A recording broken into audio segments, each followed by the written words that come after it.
Good morning my dear students.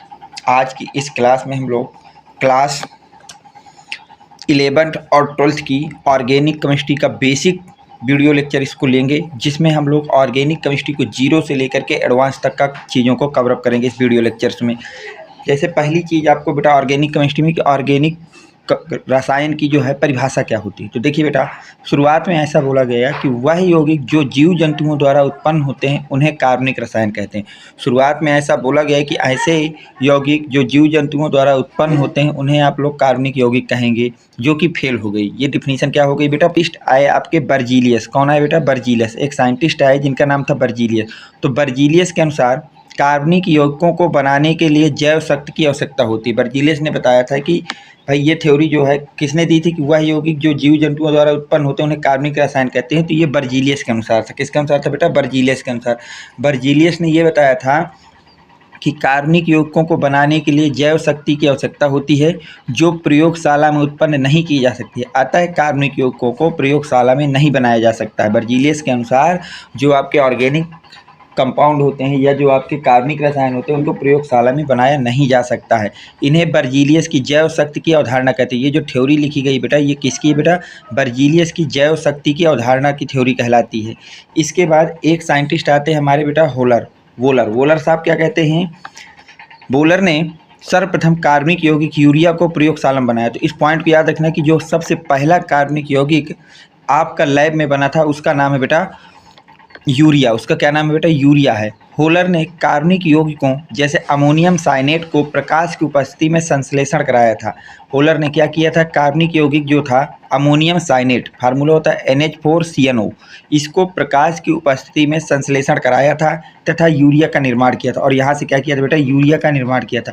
तब से बीटलफोर्स theory क्या हो गई बेटा? गलत हो गई। जबकि पहले बीटलफोर्स थ्योरी में क्या बोला गया था कि ऐसे यौगिक जो केवल जीव जंतुओं में पाए जाते हैं उनको कार्बनिक रसायन। लेकिन पहली बार होलर ने यूरिया को प्रयोगशाला में बना करके इस थ्योरी को क्या कर दिया बेटा? फेल कर दिया। परिभाषा नंबर 2 ये हो गई बेटा। अमोनियम साइनेट को जब गर्म किया, तो यहाँ से यूरिया आ गई। यहाँ से क्या आ गई बेटा? यूरिया। ये परिभाषा 2 हो गई कि अब जो है कार्बनिक यौगिकों को घरों में या लैब में बनाया जा सकता है। अब इसके आगे देखिए, अगर हम लोग बात करते हैं तो नेक्स्ट टॉपिक में आपकी परिभाषा नंबर 2, भाई पहली फेल हो गई तो दूसरी परिभाषा देनी पड़ेगी। तो अब परिभाषा 2 ये बोली गई कि वह यौगिक जिनमें कार्बन होते हैं उन्हें कार्बनिक यौगिक कहते हैं। बोला गया कि वह यौगिक जिनमें क्या होते हैं बेटा? कार्बन होते हैं। वह यौगिक जिनमें कार्बन होते हैं उनको कार्बनिक यौगिक कहते हैं। ये आपकी परिभाषा नंबर 2 है। लेकिन ये भी परिभाषा फेल हो गई, क्योंकि हम जानते हैं बहुत से ऐसे यौगिक हैं जैसे CO, CO2, Na2CO3, इन सब में कार्बन तो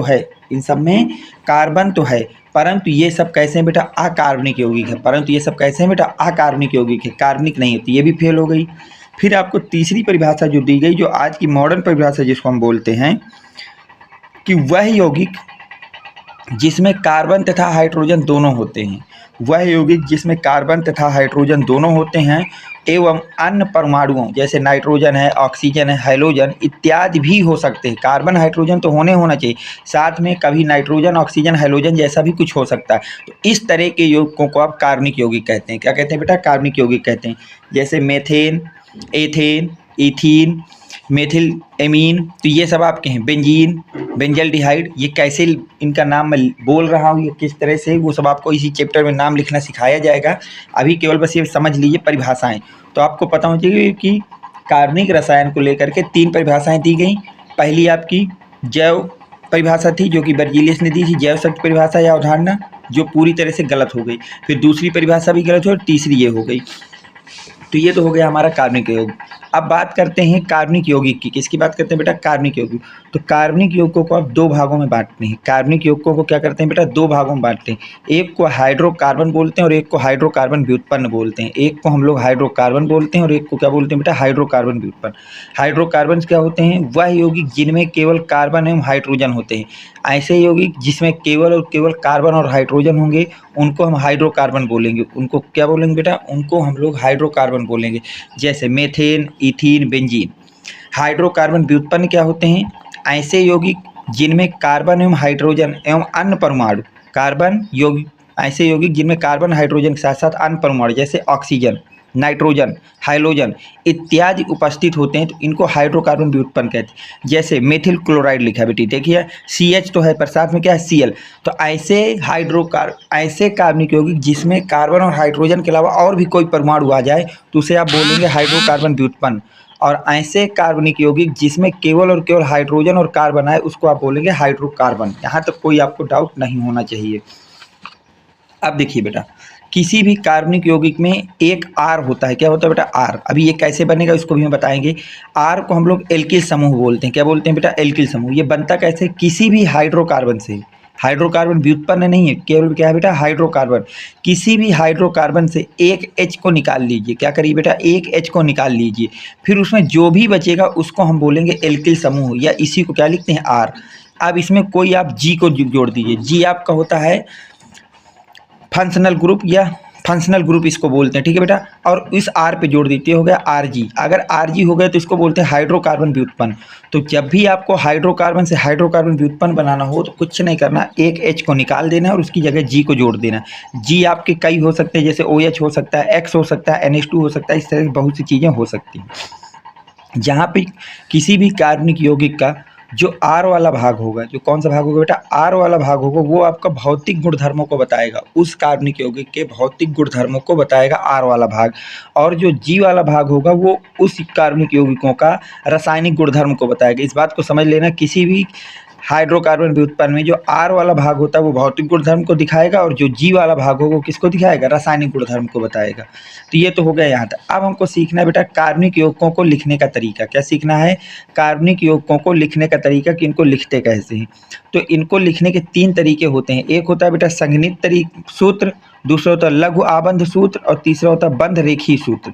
तो कार्बनिक यौगिकों को लिखने के 3 मोस्टली तरीके होते हैं: संघनित सूत्र, लघु आबंध सूत्र और बंध रेखीय सूत्र। अब हम बात करते हैं बेटा संघनित सूत्र की।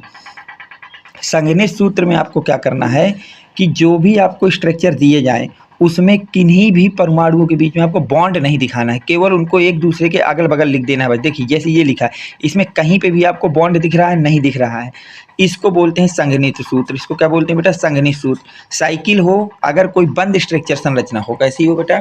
बंद संरचना हो, तो उस पर ये याद रखना कि उसमें कार्बन कार्बन के बीच के बंध आपको बना देना है, बाकी कुछ नहीं बनाना है। जैसे ये आपकी एक बंद संरचना, तो संघनित सूत्र लिखते समय इसमें कार्बन कार्बन के बीच में आपको बंध बनाना पड़ेगा। अब बात करते हैं सेकंड की बेटा। अभी इनके एग्जाम्पल कराऊंगा, उससे हम समझेंगे, पर थोड़ा मोटा मोटा समझ लीजिए आप। अब लघु आबंध सूत्र क्या होता है? ऐसा सूत्र जिसमें हर परमाणुओं के बीच में जो भी बंध बना है उसको खोल दिया जाए। जैसे देखिए ये, इसमें carbon hydrogen, carbon hydrogen, carbon carbon, सारे के सारे बंध खोले गए हैं। तो इस सूत्र का हम प्रयोग बिल्कुल भी नहीं करते हैं, ठीक है बेटा। लघु आबंध का मतलब है सारे के सारे आपको बॉन्ड को दिखाना होगा। और अगला होता है रेखीय बंध सूत्र, बंध रेखीय सूत्र। इसमें क्या होता है बेटा कि आपको कोई भी परमाणु को नहीं दिखाना है। जहाँ जहाँ से ये स्ट्रक्चर मुड़ जाता है बेटा, जितनी जगह से मुड़ता है या स्टार्ट या एंड होता है, वहाँ पे मान लेते हैं कार्बन है, वहाँ पे क्या मान लेते हैं बेटा? कार्बन है। तो इस तरह से ये संरचनाएं बनेगी। तो 3 तरह की होंगी बेटा, बंध रेखीय, लघु आबंध, और आपकी एक है संघनित सूत्र। यहाँ तक अगर कोई डाउट हो तो आप कमेंट सेक्शन में अपना डाउट लिखेंगे, जिसको मैं नेक्स्ट वीडियो में सॉल्व करने की पूरी कोशिश करूंगा। अब हम नेक्स्ट वीडियो में बेटा इसी के आगे बात करेंगे, कुछ एग्जाम्पल लाऊंगा आपके लिए, जिसमें मैं आपको दिखाऊंगा कि संघनित सूत्र, लघु सूत्र और बंध रेखीय सूत्र तीनों कैसे लिखे जाते हैं सभी फार्मूलों के लिए, सभी कार्बनिक यौगिकों के लिए। उम्मीद करता हूं कि ये वीडियो आपको पसंद आया होगा। अगर वीडियो आपको पसंद आया है तो वीडियो को लाइक करें, चैनल को सब्सक्राइब करें। Thanks for watching. Next video coming soon.